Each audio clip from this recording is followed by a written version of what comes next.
What was your mindset like going into the pandemic? As a professional, a medical professional, I realized early on that the coronavirus was likely to be a threat internationally.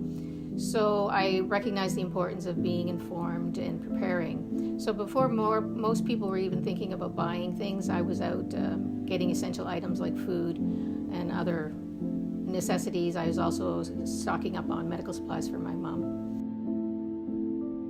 In the beginning, it was the unknown.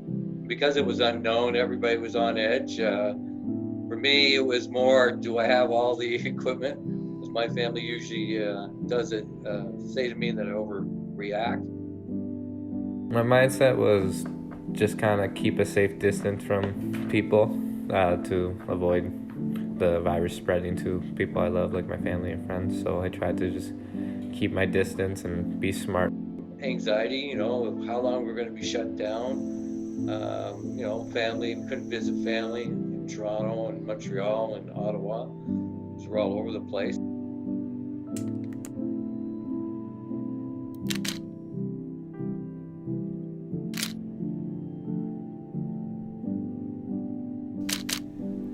right. What was it like to take care of yourself and two other people during the pandemic? For the most part, I think I felt the weight of responsibility for my parents. We really restricted any contact. There were no friends, no family. Unfortunately, that changed in the middle of April when my mother had her third stroke, and she passed away a month later. And as a family, we didn't want her in the hospital on her own alone. The thought of her dying alone in a hospital was horrifying for the family. What was the most difficult thing of dealing with the pandemic? Because grandma died, so how hard was it to cope with the death of a loved one and not being able to have closure in that sense with like the entire family? So what was like dealing Well, with with the death? that, it was sad, but I don't think I still have closure yet.